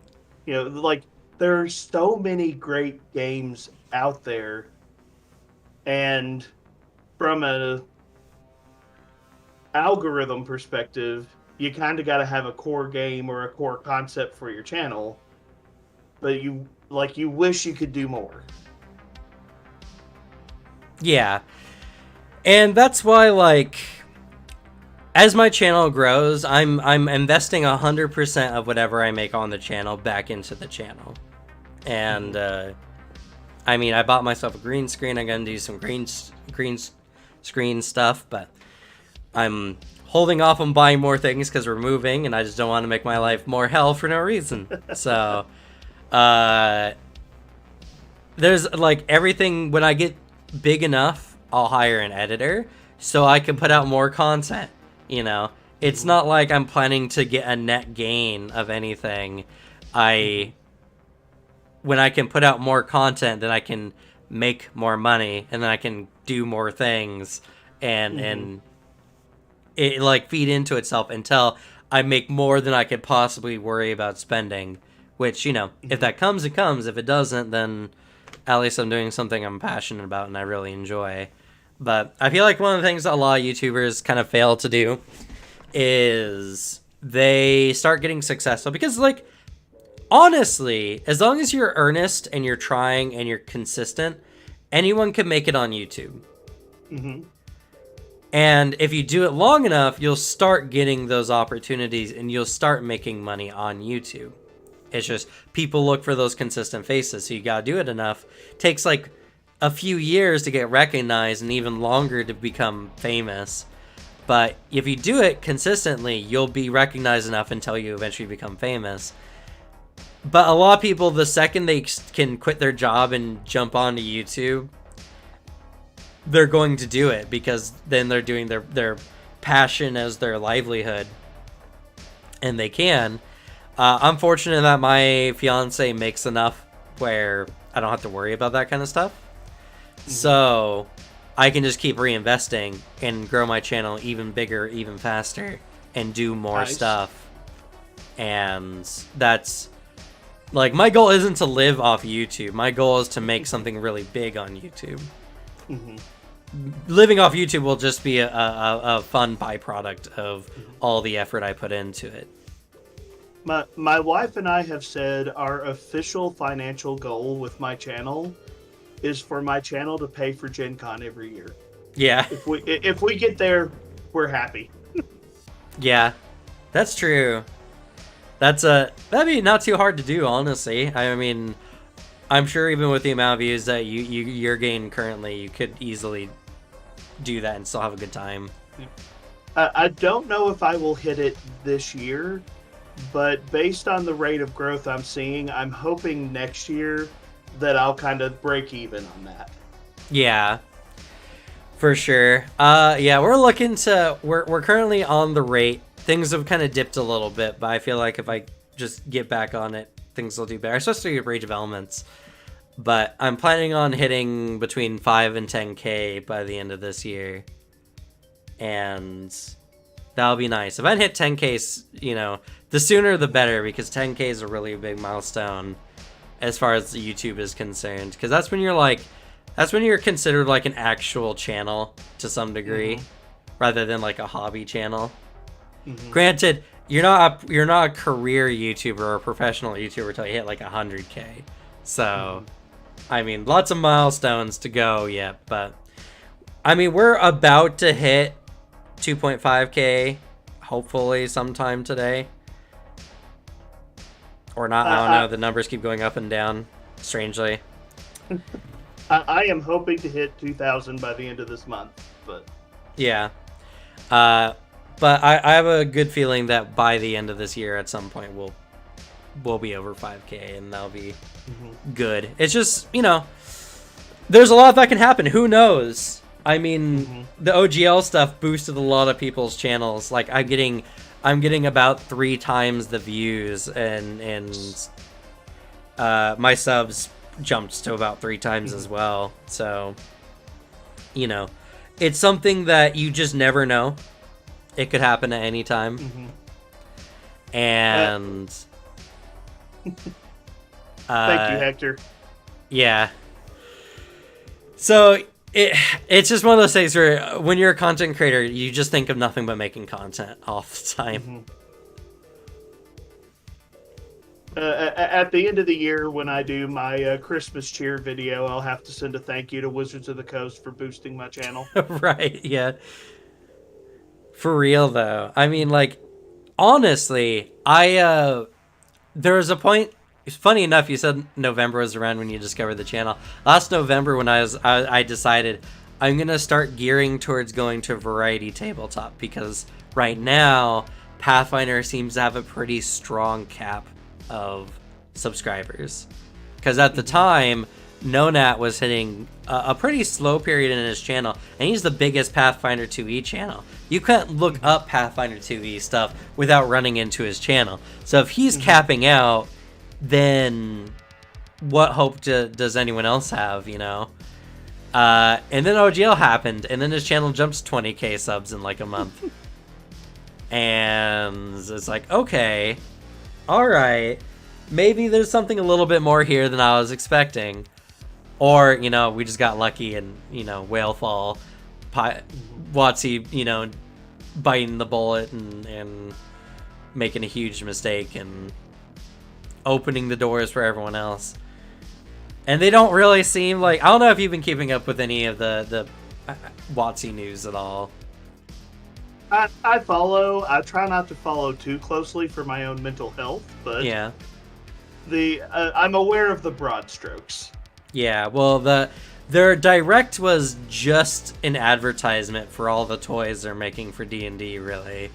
The only thing tabletop related was the VTT, which didn't show anything really about the VTT, just people having fun with the VTT. And, well, there's no 1D&D anymore. 1D&D no longer exists. They're now just making 5th edition. I saw that. Yeah. I saw that. So, and the thing is, right, they're just like, all right, here's the next books we're setting up, and they're all adventure books. So, hope you're all ready for less rules, more adventures. Woo! So, yeah, that was a clown show for sure. Not to put down the people who produced it or the people who were the hosts or anything like that, but it was a really bad showing, and they were better off not doing a D&D Direct than doing what they did, because anyone who actually cares about tabletop cares so little about any of what was honestly said there. And then there's the summit that happens, the content creators summit, and the content creators. I've seen a little more on that. Yeah, it mostly revolved around the content creators forcing WotC to take responsibility for the OGL nonsense and really sticking to their guns on that, and then getting some information, which in the end, it was like, we're going to be making some broad stroke changes to the game, but it's still backwards compatible. So somehow, some way, all the classes will be different, but you can play the old classes anyway. And but it's not a new edition. It's just more 5e. We're just going to do a new book of 5e, I guess. It's just, it sounds so tone deaf, and it sounds so disconnected from the reality that is tabletop. It's 3.5 again, yeah. I feel like they're spinning their wheels. They are. And I having been in tabletop since the 3.0, 3.5 era, how do you say it? You know the old saying about too many chefs ruining the pot, if you will? Yeah, too many chefs in the kitchen. Yeah. Yeah, I kind of feel like there are too many people. There are too many people involved in the direction that D&D is going, and it's causing the game not to go anywhere productive because too many people are pushing it too many directions, ultimately to the detriment of the game. And there's no vision for it, which I hate to see, because like I played all through the 3.0, 3.5 era. I love D&D. It was a huge part of my life, so I hate to see it spinning out this way, you know? Yeah, and I mean, I played a lot of 5e. 5e was honestly the first time I got to sit down and relax as GM, because I was wrangling Anima Beyond Fantasy, which we talked about how ridiculous that was. And it was the first time I got to sit down and be like, man, this is such an easy game to run. Holy shit. Oops, sorry. And then And then I found out it was very easy until I saw all the holes, and then it just became hard again because nothing's written down on how to fix any of it. But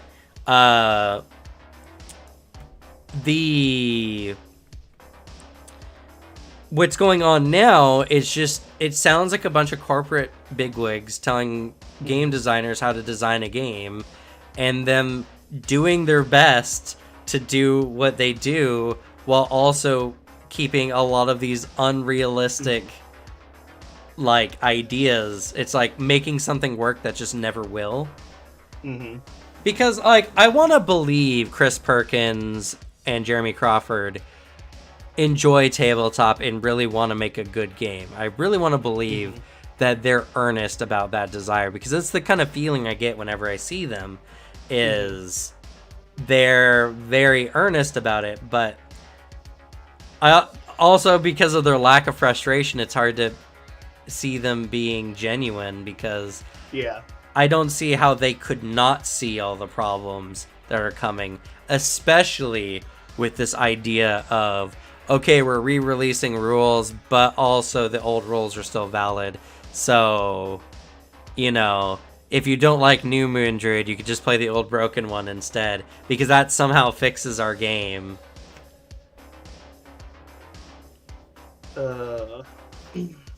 And the summit was an example of it was just D&D Direct, but to the content creators, and they didn't stand for it. They're like, hey, we gotta talk about this OGL stuff and to make you guys take responsibility for everything and make sure that, you know, everything is moving forward with everyone's intent in mind.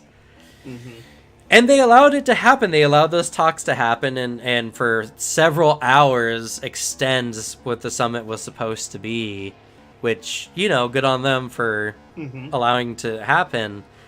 But I just don't see anything changing, because first of all, they're willing to go through with an OGL thing in the first place. So whoever's in charge didn't care then and was trying to pull one over. And now they're just playing damage control, and their damage control turned into, hey, look, D&D Minecraft and toys, and there's a movie, which they had nothing really to do with. And also more books, because we know you guys love those adventure books. And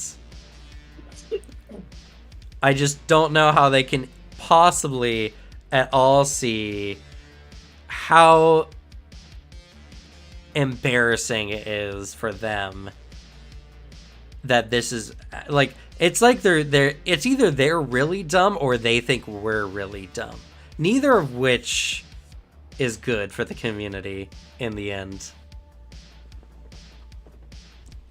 And the worst part is they have Paizo that they can directly look at, who has been doing really well by their community and has been doing really well for a long time now. They just have to copy their homework, and there you go. You get a good game back. Of all the dumb things they're willing to do, I'm surprised that's not one of them.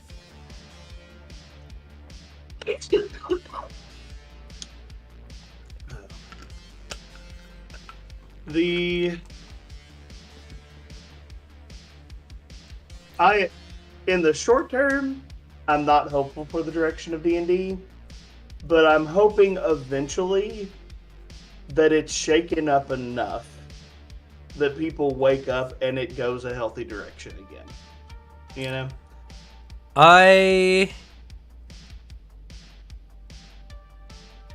That's fair, Dead Phoenix. Yeah. That is completely fair. I mean, but, you know, that's the thing, right? I don't care who steals what or whatever, if it just makes a really good game in the end. And you can't copyright game mechanics, so, you know, like, so be it. But even then, it doesn't seem like they're really doing all that well. A lot of people have been very unhappy.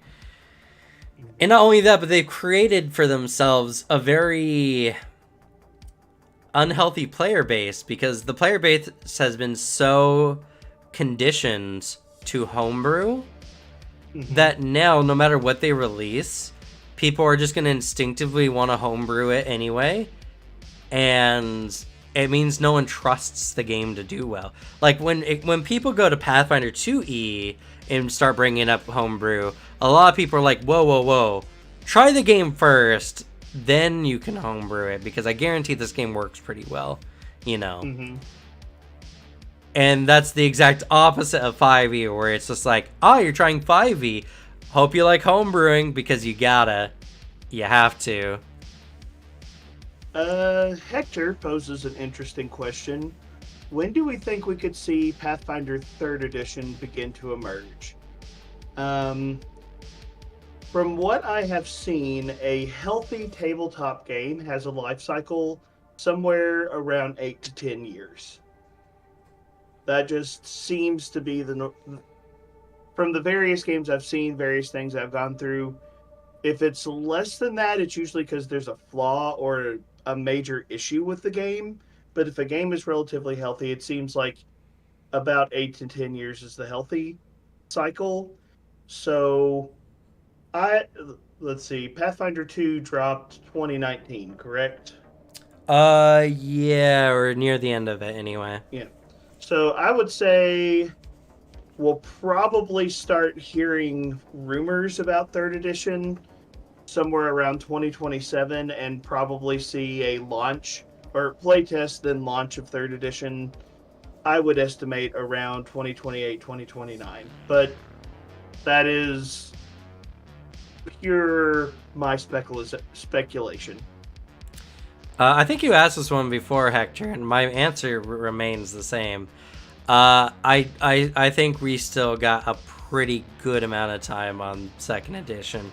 Honestly, more so than even... Because 1st edition, about 5 years in, was suffering pretty drastically from rules bloat. Like, super heavy rules bloat. And it was just a game that was so granular that in order to fully grasp it, you had to have been on from the beginning or be willing to do a lot of research. 2nd edition, we're, now like hitting year 3 or so, and it is not super rules bloaty at all. A lot of the stuff they release is more modular. They're more parts that you can add, or like an ancestry is something that's very easy to plug in, plug out, or whatever. And they're not releasing individual feats anymore for anything. Now they're releasing archetypes, which have a whole bunch of feats in it, or they're doing class updates, which just update more things a class can do. But because the game is so modular and so easy to manage, I honestly think 2nd edition will last longer than 1st edition did. I think we would be well into the 30s before we would look at a possible 3rd edition. And even then, I don't know what they could do in a 3rd edition right now. Like, I don't know if anyone has come up with a good idea to fix it, because the game runs really well, and I don't know how they could possibly change it at this time to make it run better. 1.0, it was easy to think that, they could make it easier by condensing it down, because they released new feats all the time, and there were a million feats. Now, they can, no matter how many new ancestries they release, that's not going to change how the game plays. You don't need to know unless you're interested in that ancestry. And the new class feat updates, I mean, really, classes don't have that many feats. Like, 25, 30 sometimes. That's a very small amount, honestly. And if they release maybe 5 per class per year, we're still good for a long time. I guess I can offer a couple of further ideas. The 8 to 10 years being the normal that I've seen, there's a couple of things that could throw that off for me. One is the pandemic, because Pathfinder dropped in 2019, and then 4 or 5 months later, the pandemic hits. So it's almost like the game didn't start when it was first published because of that break that happened from the pandemic and the number of games that would have gotten canceled. You can, in some ways, look at we're almost in a new year one of Pathfinder Second Edition. Because with the OGL, with all of the people who are finding it, with a lot of there's a lot more engagement with Paizo, with third-party publishers like Roll for Combat. You could almost say that this is almost the start of Pathfinder Second Edition. You know, it's been around for a while, but there's been things that have prevented it from truly doing what it wants to do. And if you look at this as year one, then what you're saying, I think, is true. You could easily be into the 2030s before that conversation of are we ready for a third edition begins to happen. Yeah. And FlameLoud did mention something as well. For some reason, this happens on Streamlabs. I don't know why the YouTube chat isn't showing up. FlameOut agrees mostly late 20s or early 30s, and it's more likely that we'll see a Starfinder 2E soon. But they just went through their Unchained for Starfinder. So Starfinder probably still has a solid 5+ years, but I feel like Starfinder will eventually make the shift as well at some point in the near future. I predicted Starfinder 2E around 2025, and I think we are on that timeline very easily. And that's not a dig at Starfinder First Edition, because I love Starfinder First Edition. Just the way products seem to be falling, I kind of feel like we might hear that announcement in 2025. No, it was way more than 1 or 2 years. I think it was 5 years before, after Unchained. Actually, we can look that up. Pathfinder Unchained.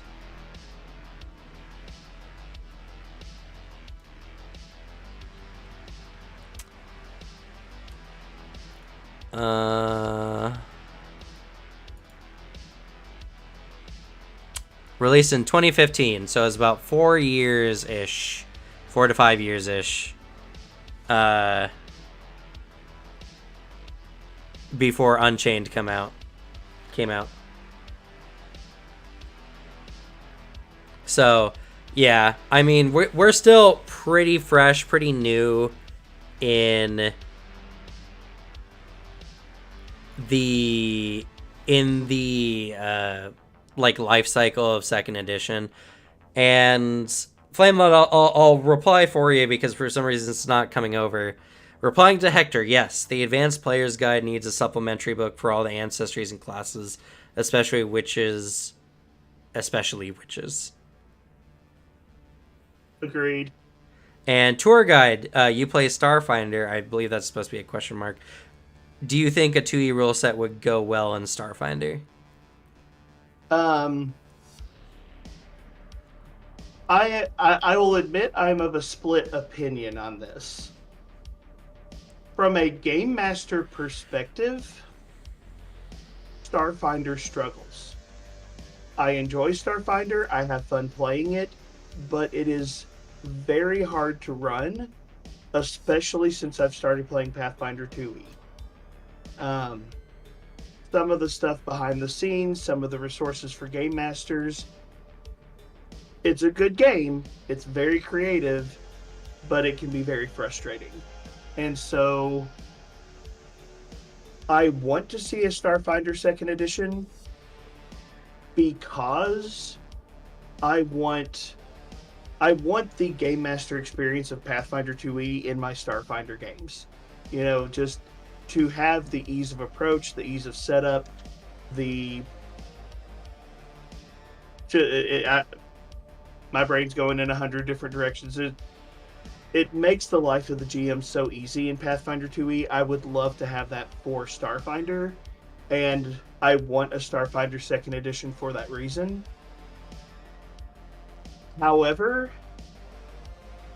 I also feel like Starfinder is a more creative game. I feel like the authors for Starfinder really have a lot more freedom and flexibility and really get a chance to play around more with their ideas. And I don't want to lose that with Starfinder 2e.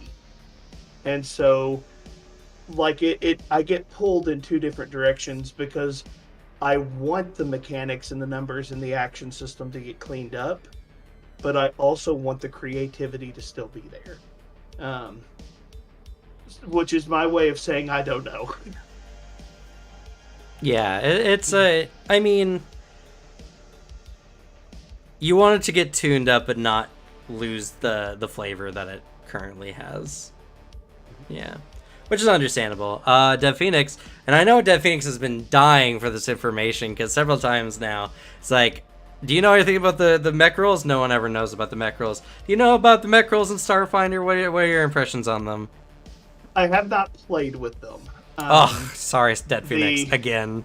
My last Starfinder game, one of our players had a job change, and so the game came to an end a couple of months before the mech rules dropped. So I saw the mech rules, and I would love to use them, but I haven't got to use them yet. Sorry. it's okay. Dead Phoenix will just never know how those damn mech rules work. But yeah, it's like, I don't know. I like a lot of what we did. We did the great Grav Train robbery adventure for like our one shot that we did of it. Mm-hmm. And it was like, I like the classes. I think some of the classes are really fun. I do find the background kind of being a much more powerful element to the character to be more interesting, like the pilot or what have you. But after playing second edition, going back to essentially what was like a modified first edition rule set, did feel kind of just bad. Mm-hmm. The 3 action economy system and the levels of success are kind of peerless as far as game design feel right now. I'm sure something else will come out that will make it feel better even. But right now, they're 2 things that solve a lot of the problems Tabletop has, which is our turns feel too rhythmic. Like, every turn, it's bump, bump, bump, move, attack, bonus action, you know. And 3 action systems like, all right, now you can move, shoot, or you can move, reload, shoot, or you can move, grapple, punch, you know. All these really cool things that feel a lot better. And then the levels of success are really good because you can make players do actions more easily as the game goes on. If like they're only trained in something, a DC 20 becomes easier and easier as they level, even if they only remain trained, while still maintaining a level of difficulty with difficulty by level. And spellcasting just feels really good because, like, you can almost guarantee something as good is going to happen when you use a spell, and you're not wasting a finite resource, which just feels really, really good. Mm-hmm.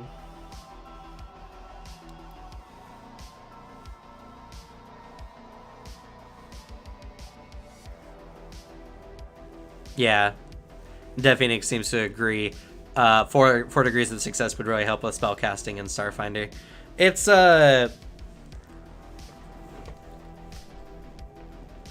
It's one of those things where if a player is expending a finite resource, they need to get something out of it.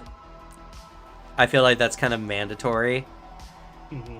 Or if they're extremely unlucky, typically players are okay with that. You're like, if the enemy crit succeeds, they're like, oh, darn. But it's never like, oh, well, that just feels bad. Like in D&D, you use Sacred Flame, and you're like, well, Sacred Flame did damage, or it didn't do damage. And it, a lot of the time, doesn't do damage, because the DCs are not that high. So, you know, it's, Oh, I even know that, yeah. That'd be even more so. Or Legendary Resistance, yeah. Woof. I mean, I understand Legendary Resistance. Oh, Hector, you read my mind. I have been trying not to mention Legendary Resistances. I understand the necessity, kind of, but also, if you need Legendary Resistances, that means you kind of have bad encounter design. Like, I don't know why everyone is stuck on this idea of one boss. If the players are fighting a singular boss, they're going to do well, or they're going to get stomped. That's just how tight the math is on big encounters. Even in D&D 5e, like, the boss will either kill you by doing too much damage, or be killed because it doesn't do enough damage. There's no way to, like, get it too close. Even in Pathfinder 2e, like, action economy, it's really hard for a singular boss creature to do that much unless they're, like, can't be flanked or something like that, because flanking is a huge, like, penalty. Yeah. To Dead Phoenix, to respond to you, I love incapacitation over Legendary Resistances because it doesn't just remove the success. It downgrades it, but it doesn't remove it. And I think that is an important distinction. Yeah, it is. And I think it's a healthier way to do it than, no, the GM saying, no, you can't do that. No hold person, no hold monster. Don't work. Sorry. Yeah,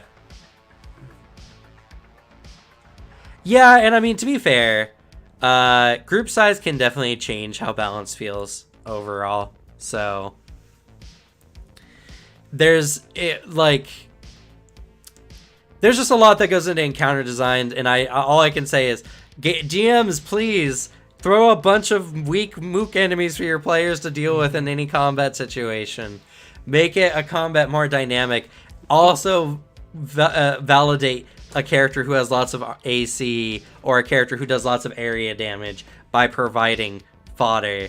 It doesn't hurt you really to add fodder to your fights, and if anything, it just makes it more interesting, and it makes your players feel really cool when they kill it in like 1-2 strikes, you know? Like, just throw it in there. I promise it'll be really great. But in order to save Mark's throats from any excessive damage today, we're gonna have to end this stream. It's been a really fun stream. Mm-hmm. It's been a lot of fun. I hope you come on again at some point in the future. Mm-hmm. Be glad to. And hopefully the pollen lays off a bit and you can breathe comfortably again. Give me another week and a half, I'll be able to breathe again. Yeah, but then you'll be busy with school. That's true. So can't win, I guess. It's been great. It's been fun to talk with someone who's kind of been in the same space, talking about the same kind of things, talking about our love of tabletop games. It's very fun to know that you've done a lot of White Wolf games, because I have a whole collection of White Wolf games that, you know, I barely got to touch any. And not a lot of people talk White Wolf with me, so that was a fun tangent to go on. Yeah. Another good White Wolf game, I don't know if you played it, Geist is actually a really solid experience. I've played Wraith. I haven't played Geist, but I have played Wraith. Yeah, there's Wraith, huh? Geist is really good though. That one I recommend for looking into just for the fun of it, because it's really fun. I like the ideas behind it. But yeah, you know, we're gonna work harder to make the community bigger, better, stronger, more connected, and hopefully we can all lift Pathfinder up together, make it something, you know, make it something that people consider over D&D, and then we can take them elsewhere after that, you know. If we can just wean them off of D&D by providing a little bit of Pathfinder, and then dunk them in the variety tabletop tank, I think we'll be good to go. Because that's what I want, is people to play more tabletop games. Play games that are not running multi-year long campaigns. I know everyone wants them, but you rarely finish them. Play 2 to 3 month campaigns. You'll get through more character ideas. You'll play more game systems. It's great. You can have your one long one, I guess, but like, try more games. I promise you'll learn a lot, and you'll enjoy a lot of games that way. But before we go, any news announcements? Anything you want to leave us off with before we go?